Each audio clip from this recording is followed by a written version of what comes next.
warahmatullahi wabarakatuh. Perkenalkan, nama saya Nadia Miriana, NIM 2019 112041, kelas 5B semester 5, Pendidikan Bahasa dan Sastra Indonesia. Di sini saya akan memaparkan sedikit tentang hakikat semantik. Apa yang kalian ketahui tentang hakikat semantik? Secara umum, semantik mengandung arti atau pengertian dari makna bahasa. Kata semantik berasal dari bahasa Yunani, yaitu sema atau kata benda, yang berarti menandai atau menandai sebuah lambang. Kemudian, semantik mengandung atau disepakati dengan istilah yang digunakan dalam bidang linguistik untuk mempelajari sebuah hubungan, tanda-tanda linguistik dan sesuatu yang mempelajari atau yang ditandainya.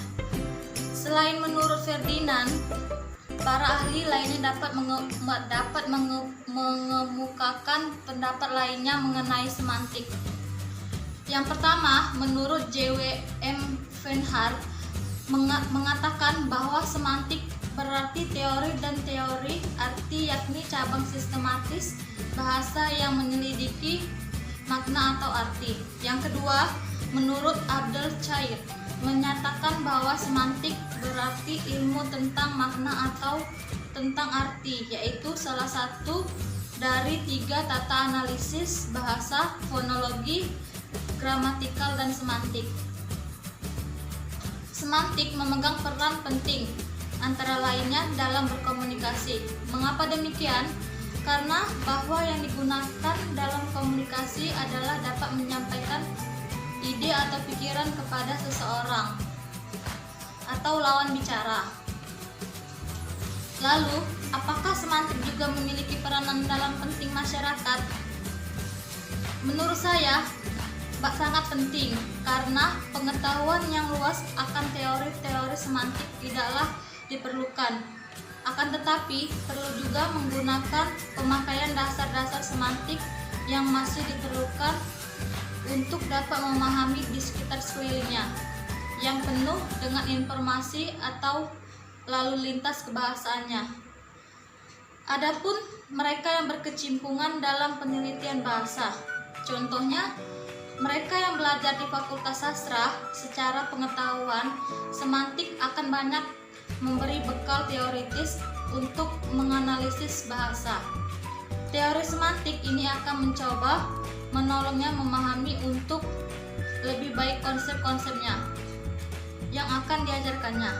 Sedangkan secara praktis, para calon guru ini akan memperoleh kemudian bagi dirinya dalam mengajarkan untuk anak muridnya. Dasar-dasar semantik akan membantu mereka menyerap semua informasi yang disampaikan melalui bahasa, sehingga mereka membutuhkan sebuah dasar-dasar semantik. Oleh sebab itu, mereka tak hanya bisa mengetahui apa saja tentang semantik, dan mereka serta memahami alam sekitarnya. Manfaat mempelajari studi semantik sangat tergantung dari bidangnya yang kita geluti dan tugas sehari-hari. Di dalam konteks sejarah linguistik, selain sistematis, dikenal pula dengan istilah semiotika. Sering disebut juga semiologi atau semasiologi, yang merupakan bidang studi yang mempelajari makna dari suatu lambang atau tanda-tanda pada objek. Cakupan yang lebih luas, yakni mencakup lambang atau tanda pada objek umumnya. Jadi, sebetulnya objek kajian semiotik lebih luas daripada objek kajian semantik. Sesungguhnya, studi semantik itu berada di bawah atau termasuk dalam kajian sastra semiotik. Hal itu disebabkan karena bahasa juga termasuk sebuah sistem lambang. Yang kedua, mengenai sejarah semantik. Istilah semantik bermuncul pada tahun 1984 yang dikenal melalui organisasi filologi Amerika. Istilah semantik sendiri sudah ada sejak pada abad ke-17. Semantik sebagai subdisiplin linguistik muncul pada abad ke-19. Pada abad ini, para ahli bahasa mulai berminat untuk makna bahasa. Masalah ini pun menjadi salah satu bagian dasar oleh para ahli linguistik tradisional. Histori semantik ini cenderung mempelajari semantik yang berhubungan dengan unsur-unsur luar bahasa, dengan perubahan makna yang logis atau logika, psikologi, dan sebagainya. Pada pertengahan dan akhir abad ke-20, bidang semantik ini semakin mendapat perhatian khususnya dengan kemunculan golongan linguistik transformasi. Golongan ini beranggapan bahwa makna adalah suatu aspek yang penting dalam bahasa dan sama penting dalam kajian terhadap struktur bahasa. Ada pula beberapa perkembangan semantik dibagi menjadi 3 masa pertumbuhan. Yang pertama, masa pertama. Masa ini meliputi setengah abad.